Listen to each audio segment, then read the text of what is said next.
Tense যেহেতু আমাদের আছে পরীক্ষায়, টেন্সটা প্যাসেজ আকারেও থাকতে পারে, সেন্টেন্স আকারেও থাকতে পারে। প্যাসেজ আকারে একটু দেখছি আমরা, একটা প্যাসেজ দিয়ে বলবে যে reform it into past tense, একদম পুরো ডাইরেক্ট বলে দিবে না যে পাস্ট ইনডিফিনিট পাস্ট কন্টিনিউয়াস, তাই না? প্যাসেজ সাধারণত শুধু বলা থাকবে পাস্ট টেন্স বা ফিউচার টেন্স বা প্রেজেন্ট টেন্স, ঠিক আছে, চেঞ্জ করতে হবে। আর সেন্টেন্স দেওয়া থাকলে আমাদের যেমন হি গোজ টু স্কুল বলছে, ব্র্যাকেটে এটা দেওয়া মানে কি, এটাকে প্রেজেন্ট পারফেক্ট টেন্সে করতে বলছে। কোন টেন্সে করতে বলছে? তার মানে আমরা কি করবো এখানে, কোনটা ভার্ব? গোজ। কোনটা ভার্ব এখানে? আমাকে কি করতে বলছে?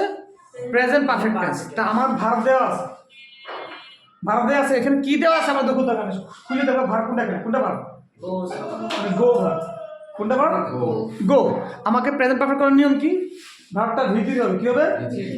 এবং তার আগে টু হ্যাভ থাকবে, তাহলে কি হবে? He has gone to school.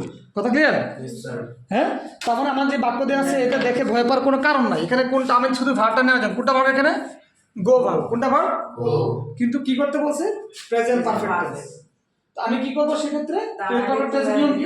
তারপর তার ভিতরি, টেন্সের নিয়মটা কি? ভার্বটা হবে ভিতরি। ওকে, ভিতরি করলাম। তার আগে কি থাকতে হবে? To have. ওকে, আমরা এখানে হ্যাজ দিলাম কারণ এখানে হি আছে, হি থাকলে হ্যাজ হবে। শেষ, কথা ক্লিয়ার? আচ্ছা, পরে একটা বাক্য দিলাম, he has been playing since morning.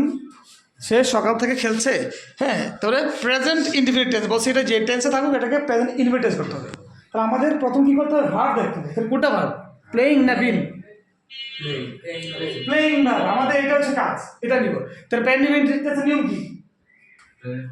মানে ইনডিফিনিট টেন্সের নিয়ম কি? একটা মাত্র হবে, কি থাকে? ফাইন। তাহলে কোনটা হবে এখানে? প্লে। ফাইন, তাহলে কি করবো আমরা? প্লে নিলাম, নিলাম না? কোনটা? এটা হি হি জায়গায় থাকলো। তাহলে হি প্লে সিন্স মর্নিং, যাই থাক, অথবা হবে না। তাহলে হয়েছে এটা? হয় না, এক্স্যাক্টলি কি করতে হবে? প্লেস।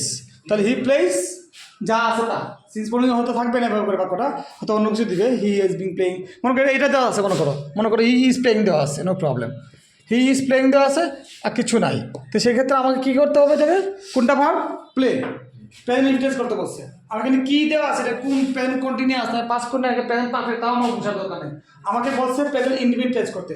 আর আমরা জানি ইনডিফিনিট টেন্সের নিয়ম কি? একটা মাত্র ভার্ব থাকবে। এখানে কোনটা ভার্ব আছে?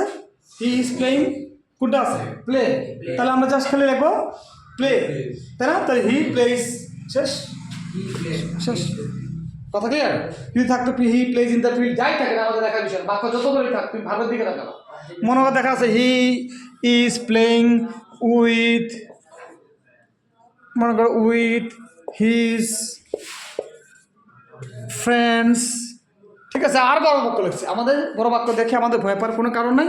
আমাদের দেখতে হবে এখানে কোনটা আসলে ভালো। আমাদের হি is playing with his friends in the field, মনে করো এমনটা বাক্য আছে, ঠিক আছে? সেক্ষেত্রে আমাদের এটা ব্র্যাকেটে কি বলছে? প্রেজেন্ট ইনডিফিনিট টেন্স করতে। কি করতে বলছে? তাহলে আমরা কি করবো? এটা জাস্ট খালি আমরা এখানে প্লে ভার্বটা কি, এই যে একটা ভার্ব থেকে he plays with his friends in the field, যাই থাকতে বসে। কথা ক্লিয়ার? এইভাবে থাকবে বা সেন্টেন্স